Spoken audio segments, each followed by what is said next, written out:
ಉಡಾಯಿಸೋ ಖಾರ ಬಣ್ಣ ರುಚಿಯನ್ನು ನೀಡುತ್ತದೆ. ಮೆಣಸಿನ ಪುಡಿ ಚಿಂದಿ ಉಡಾಯಿಸೋ ಖಾರ ಬಣ್ಣ ರುಚಿ. ನಾಡಿನ ಸಮಸ್ತ ಜನತೆಗೆ ಸ್ವಾತಂತ್ರ್ಯೋತ್ಸವದ ಶುಭಾಶಯಗಳು. ಒಂದ್ ಕಡೆ ಸ್ವಾತಂತ್ರ್ಯ ದಿನಾಚರಣೆಯ ಸಂಭ್ರಮ, ಇನ್ನೊಂದು ಕಡೆ ಬೆಂಗಳೂರಿನಲ್ಲಿ ಅನುಮಾನಾಸ್ಪದ ಸ್ಫೋಟ ಸಂಭವಿಸಿದೆ. 10ಕ್ಕೂ ಹೆಚ್ಚು ಮನೆಗಳು ಧ್ವಂಸವಾಗಿದ್ದು 3ರ ಸ್ಥಿತಿ ಗಂಭೀರವಾಗಿದೆ. ವಿಲ್ಸನ್ ಗಾರ್ಡನ್ನ ಚಿನ್ನಯ್ಯನಪಾಳ್ಯದಲ್ಲಿ ಆಗಿರುವಂತಹ ಘಟನೆ ಇದು. 7 ಜನರಿಗೆ ಗಾಯವಾಗಿದೆ. ಸದ್ಯ ಅವರನ್ನ ಸ್ಥಳೀಯ ಆಸ್ಪತ್ರೆಗೆ ದಾಖಲು ಮಾಡಲಾಗಿದೆ. 9 ವರ್ಷದ ಬಾಲಕಿ ಸಂಪೂರ್ಣ ಸುಟ್ಟು ಹೋಗಿರುವಂತಹ ಮಾಹಿತಿ ಇದೆ.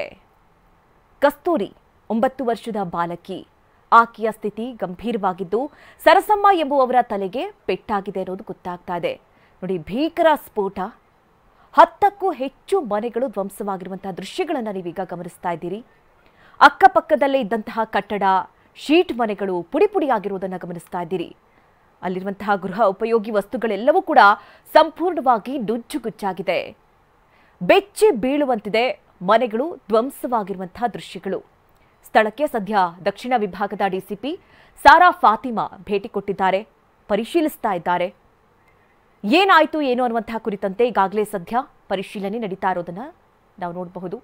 ಮತ್ತೆ ಅಲ್ಲಿ ಸಿಬ್ಬಂದಿಗಳು ಕೂಡ ಆಗಮಿಸಿದ್ದಾರೆ. ಸಿಲಿಂಡರ್ಗಳನ್ನೆಲ್ಲ ಕೂಡ ಹೊರಹಾಕುವಂಥ ಪ್ರಯತ್ನಗಳು ಆಗ್ತಾ ಇದೆ. ನೋಡಿ, ಇದ್ದಕ್ಕಿದ್ದಂತೆ ಸ್ಫೋಟ ಸಂಭವಿಸಿದೆ.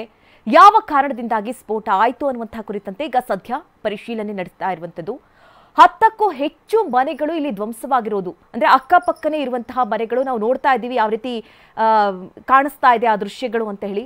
ಅಲ್ಲಿ ಅಕ್ಕಪಕ್ಕನೇ ಇದ್ದಂತಹ 10ಕ್ಕೂ ಹೆಚ್ಚು ಮನೆಗಳು ಧ್ವಂಸವಾಗಿದೆ. ಅದರಲ್ಲಿ ವಾಸಿಸ್ತಾ ಇದ್ದಂತಹ 3ರ ಸ್ಥಿತಿ ಗಂಭೀರವಾಗಿದೆ. ಇದು ವಿಲ್ಸನ್ ಗಾರ್ಡನ್ ಚಿನ್ನಯ್ಯನಪಾಳ್ಯದಲ್ಲಿ ಆಗಿರುವಂತಹ ಘಟನೆ. ನೋಡಿ, ಹೇಳ್ತಾ ಇದೆ 10ಕ್ಕೂ ಹೆಚ್ಚು ಮನೆಗಳಿಗೆ ಹಾನಿಯಾಗಿದೆ ಅನ್ನೋದು.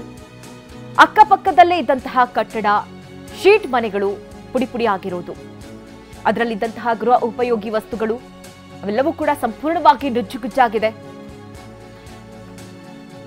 ಈ ಸ್ಫೋಟದ ಭೀಕರತೆ ಯಾವ ರೀತಿ ಇತ್ತು ಅನ್ನೋದನ್ನ ನಾವು ಗಮನಿಸ್ತಾ ಇದ್ವಿ. ಸದ್ಯ ಸ್ಥಳಕ್ಕೆ ದಕ್ಷಿಣ ವಿಭಾಗದ ಡಿಸಿಪಿ ಸಾರಾ ಫಾತಿಮಾ ಭೇಟಿ ಕೊಟ್ಟಿದ್ದಾರೆ, ಪರಿಶೀಲಿಸ್ತಾ ಇದ್ದಾರೆ. 9 ವರ್ಷದ ಬಾಲಕಿ, ಆಕೆಗೂ ಕೂಡ ಆಕೆ ಸಂಪೂರ್ಣವಾಗಿ ಸುಟ್ಟು ಗಾಯಗಳಾಗಿದೆ. ಆಕೆಯ ಸ್ಥಿತಿ ಗಂಭೀರವಾಗಿದೆ ಅನ್ನೋದು ಕೂಡ ಗೊತ್ತಾಗ್ತಾ ಇದೆ. 7 ಜನರಿಗೆ ಗಾಯವಾಗಿದೆ. ಸದ್ಯ ಅವರನ್ನ ಸ್ಥಳೀಯ ಆಸ್ಪತ್ರೆಗೆ ದಾಖಲು ಮಾಡಲಾಗಿದೆ, ಚಿಕಿತ್ಸೆಯನ್ನು ನೀಡಲಾಗ್ತಾ ಇದೆ. ಯಾವ ಕಾರಣದಿಂದಾಗಿ ಸ್ಫೋಟ ಸಂಭವಿಸಿತು ಹಾಗಾದ್ರೆ? ಈ ಬಗ್ಗೆ ಈಗ ಸ್ಥಳಕ್ಕೆ ಫಾತಿಮಾ ಅವರು ಆಗಮಿಸಿರೋದನ್ನ ನೋಡ್ತಾ ಇದ್ದೀವಿ, ಪರಿಶೀಲಿಸ್ತಾ ಇದ್ದಾರೆ.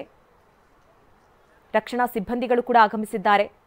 ಇನ್ನು ಯಾರಾದರೂ ಸಿಲ್ಕೊಂಡಿದ್ದಾರಾ, ಅವಶೇಷಗಳ ಅಡಿ ಏನಾದರೂ ಸಿಲ್ಕೊಂಡಿದ್ದಾರಾ ಆ ಕುರಿತಂತೆಯೂ ಕೂಡ ಸಾರಾ ಫಾತಿಮಾ ಅವರು ಭೇಟಿ ಕೊಟ್ಟಿದ್ದಾರೆ, ಪರಿಶೀಲಿಸ್ತಾ ಇದ್ದಾರೆ. ನೋಡಿ, ಅಕ್ಕಪಕ್ಕದಲ್ಲೇ ಇದ್ದಂತಹ ಮನೆಗಳು ಯಾವ ರೀತಿ ಪುಡಿ ಪುಡಿ ಆಗಿದೆ, ಅದರಲ್ಲೂ ಶೀಟ್ ಮನೆಗಳಿತ್ತು, ಧ್ವಂಸವಾಗಿರುವಂತಹ ದೃಶ್ಯಗಳು.